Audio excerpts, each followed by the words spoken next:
આ તરફ વડોદરામાં પણ અકસ્માતની ઘટના સામે આવી છે। વડોદરામાં BMW કાર અકસ્માત કેસમાં પગલાં ભરવામાં આવ્યા અને કાર ચાલકને 3 કલાકમાં છોડી મૂકનાર પીઆઈની બદલી કરવામાં આવી છે। કાર ચાલક બિલ્ડર પુત્રને 3 કલાકમાં છોડી દેવામાં આવ્યો હતો અને પોલીસ કમિશનરે પીઆઈ આરડી ચૌહાણની બદલી કરી છે। પીઆઈ ચૌહાણને લીવ રિઝર્વમાં મૂકવામાં આવ્યા તો કેસની તપાસ પીએસઆઈ પાસેથી આંચલી લઈ एसीपी ने सौंपવામાં આવી છે। તેમજ एसीपी કાર ચાલક બિલ્ડર પુત્ર પિનાક સોરઠિયા સામે ફરી તપાસ કરવામાં આવશે। BMW કાર જપ્ત કરી ફોરેન્સિક તપાસ કરાવવામાં આવશે। BMW કારની ટક્કરે વૃદ્ધનું મોત નીપજ્યું હતું। ભાવનગરના યુવકનો વિડીયો સામે આવ્યો છે, જેમાં તે કારનો દરવાજો ખોલી અને ચાલતી ગાડીમાં દરવાજા પર બેસી સિગારેટ ફૂંકતો વિડીયો બનાવ્યો હતો।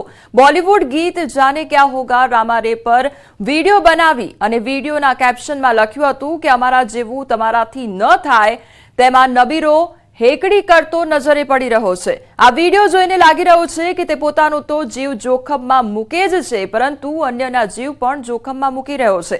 ત્યારે આ વિડીયો પોલીસના ધ્યાને આવતા પોલીસે આ યુવકની ધરપકડ કરી તેને કાયદાનું ભાન કરાવ્યું છે। પોલીસે યુવકની કારને ડિટેન કરી યુવક પાસે માફી પણ મંગાવી છે। નામ વિપુલ, મેં મારી કારની અંદર સ્ટન્ટ કરેલો વિડીયો બનાવેલો, જેની જાણ એસઓજી પોલીસને થઈ। તેને મારી ગાડી રિટર્ન કરી અને હવે હું માફી માંગુ છું, ફરીવાર આ રીતે વિડીયો હું નહીં બનાવું। અમદાવાદના રખિયાલના ગરીબનગર પાસે અસામાજિક તત્વોનો આતંક જોવા મળ્યો છે અને વાહનોથી ધમધમતા જાહેર રોડ પર તલવારો સાથે અસામાજિક તત્વોએ આતંક મચાવ્યો છે। રોડ પર પરિવાર સાથે જતા લોકો વચ્ચે તોફાની તત્વોએ જાહેરમાં તલવારો અને હથિયારોથી ડરનો માહોલ ઉભો કર્યો છે। રખિયાલ બાપુનગરના મુખ્ય માર્ગ પર તલવારો સાથે અસામાજિક તત્વોએ લોકોમાં ડર ફેલાવ્યો છે, તો અસામાજિક તત્વોનો તલવાર જેવા ઘાતક હથિયારો સાથેનો વિડીયો પણ વાયરલ થયો છે। પોલીસે વિડીયો અનુસંધાને કાર્યવાહી પણ હાથ ધરી છે। અમારી સાથે હાલ સંવાદદાતા ઋત્વિજ જોડાઈ ગયા છે। ઋત્વિજ, અમદાવાદ શહેરમાં અસામાજિક તત્વોનો આતંક દિવસે ને દિવસે વધતો જઈ રહ્યો છે, કયા પ્રકારનો માહોલ અમદાવાદ શહેરમાં જોવા મળી રહ્યો છે? આ ઘટનામાં હાલ શું અપડેટ મળી રહ્યું છે? જી, વાત કરીએ તો જે વિડીયો છે તે રખિયાલના ગરીબનગર પાસેનો હોવાનું હાલમાં પ્રાથમિક સૂત્રો પાસેથી જાણકારી મળી રહી છે અને જે વિડીયોની અંદર સ્પષ્ટ જોઈ શકાય છે કે કેટલાક જે અસામાજિક તત્વો છે તે હથિયારો સાથે રોડ પર આતંક મચાવી રહ્યા છે અને લોકોમાં એક પોતાનો રોપ ઉભો કરવાનો જાણે પ્રયત્ન કરી રહ્યા હોય તેવું લાગી રહ્યું છે। જો કે કોઈ એક જાગૃત વ્યક્તિ દ્વારા વિડીયો ઉતારી લેવામાં આવ્યો હતો ને તેને સોશિયલ મીડિયામાં વાયરલ કરવામાં આવ્યો હતો। જ્યારે આ વિડીયો વાયરલ થયો હતો ત્યારબાદ પોલીસ દ્વારા સમગ્ર મામલે વધુ તપાસ પણ શરૂ કરી દેવામાં આવી છે અને જે પણ વિડીયોમાં દેખાતા લોકો છે તેની શોધખોળ કરવાની પણ તજવીજ પોલીસ દ્વારા શરૂ કરી દેવામાં આવી છે। મહત્વનું બાબત એ છે કે જે પ્રકારે છેલ્લા કેટલાક દિવસો પહેલા અમદાવાદની અંદર બનાવો બની રહ્યા હતા, એક પછી એક બનાવો બની રહ્યા હતા અને ત્યારબાદ પોલીસ દ્વારા જે પ્રકારે કોમ્બિંગ શરૂ કરી દેવામાં આવ્યું હતું। સતત મોડી રાત સુધી પોલીસે કોમ્બિંગ કરતી હતી, વાહન ચેકિંગ કરતી હતી અને કાયદો અને વ્યવસ્થાને કાબુમાં લેવા માટે પોલીસ દ્વારા અનેક પ્રયત્નો કરવામાં આવ્યા હતા, પરંતુ આ કેટલાક સામાજિક તત્વો છે તે જાણે કે પોલીસને પડકાર ફેંકી રહ્યા હોય તેમ એક પછી એક આવા બનાવો ને અંજામ આપી રહ્યા છે અને એક પછી એક આવા વિડીયો પણ વાયરલ થઈ રહ્યા છે। એટલે આવા જે અસામાજિક તત્વો છે તેઓની સામે જો કડકમાં કડક કાર્યવાહી કરવામાં આવે તો ચોક્કસથી નજીકના ભવિષ્યની અંદર જે ગંભીર પ્રકારના બનાવો બની રહ્યા છે। જી ઋત્વિજ, સમગ્ર માહિતી બદલ આપનો આભાર।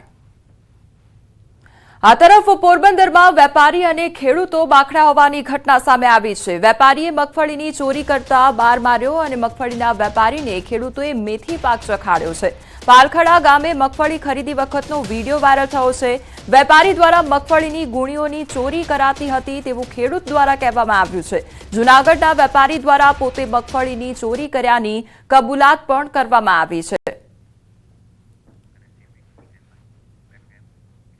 અમદાવાદના વટવા પોલીસે હાઇબ્રિડ ગાંજાનો મોટો જથ્થો જપ્ત કર્યો છે। 3.60 કરોડની કિંમતનો 12 કિલો હાઇબ્રિડ ગાંજો ઝડપી પાડવામાં આવ્યો છે, તો મોરબીના યોગેશ પટેલ પાસેથી ગાંજાનો જથ્થો પકડી પાડવામાં આવ્યો છે।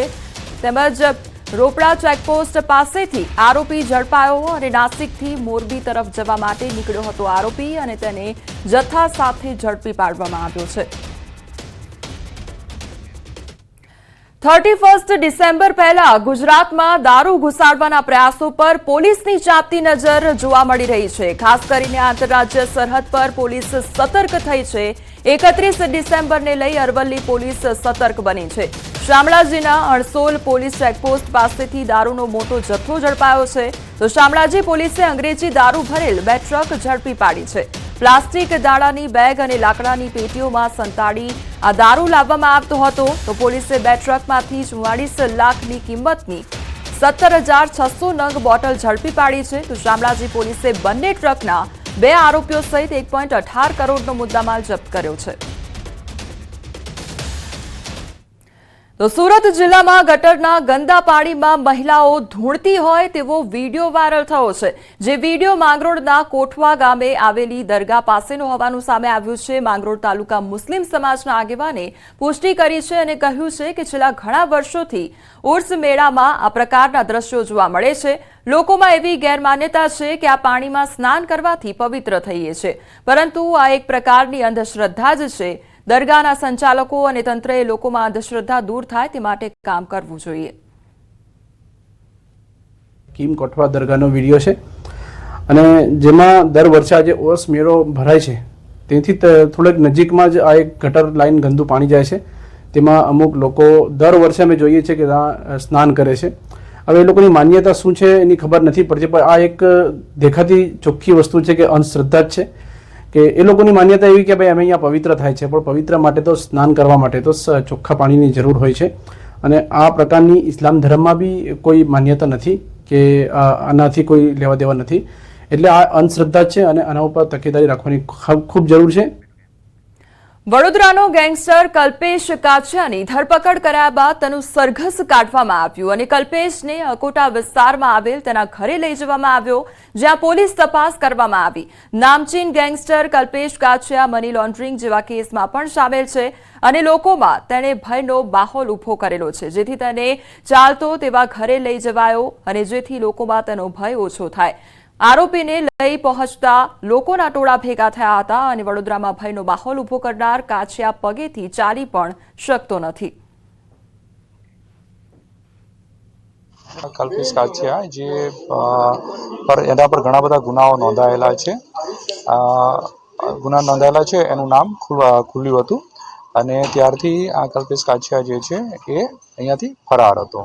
આજે શહેર પોલીસ દ્વારા એને પકડી લેવામાં આવ્યો છે અને સવારમાં એનું ઇન્ટ્રોગેશન કરવામાં આવ્યું. એ બાદ એનું મેડિકલ કરીને પછી એને અરેસ્ટ કરવામાં આવ્યો.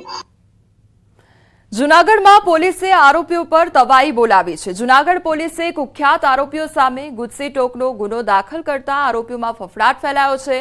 જૂનાગઢના રામદેવપરામાં રહેતા 8 અને ગીર સોમનાથના તલાલામાં રહેતા એક ઇસમ સહિત કુલ 9 આરોપીઓ વિરુદ્ધ ગુજસી ટોકનો ગુનો દાખલ કર્યો છે, જેમાંથી કુલ 9માંથી 5 આરોપીને ઝડપીને પોલીસે કાર્યવાહી કરી છે, જ્યારે ફરાર 2 આરોપીને પકડવા પોલીસે ચક્રો ગતિમાન કર્યા છે. પોલીસ લિસ્ટમાં સામેલ આ તમામ આરોપીઓ જૂનો ગુનાહિત ઇતિહાસ ધરાવે છે. આરોપીઓ સામે 2014થી લઈ 2024 સુધીમાં કુલ 153 ફરિયાદ નોંધાઈ છે. શખ્સો સામે મારામારી, લૂંટ, હત્યાની કોશિશ સહિતના ગુના પણ નોંધાયેલા છે. હાલ જે ગુજસી ટોકનો ગુનો દાખલ કરવામાં આવેલો છે એમાં એની ગેંગ જે સંડોવાયેલા હોય એકબીજા સભ્યો તરીકે એવા કુલ 22 ગુનાઓ છે કે જેમણે એકબીજાની સાથે મળીને કોઈને કોઈ રીતે આ ગુનાઓ છે એમનો અંજામ આપેલો છે. 31 પહેલા પોલીસ તેમજ અન્ય સરકારી એજન્સીઓ એક્શનમાં આવી ગઈ છે અને તાપીમાં એસએમસીએ વિદેશી દારૂનો જથ્થો જપ્ત કર્યો છે. તો સોનગઢ તાલુકાના હિંદલા ગામ પાસે ઝાંખરી નદીના પુલ પરથી 2 કારમાંથી વિદેશી દારૂનો જથ્થો જપ્ત કરવામાં આવ્યો. એસએમસીએ દારૂ અને કાર મળી કુલ 14,41,000નો મુદ્દામાલ જપ્ત કર્યો છે. ધર્મેશ ગામિત અને રાહુલ ગામિત નામના શખ્સોને ઝડપી પાડવામાં આવ્યા, તો 10 ઇસમોને વોન્ટેડ જાહેર કરવામાં આવ્યા.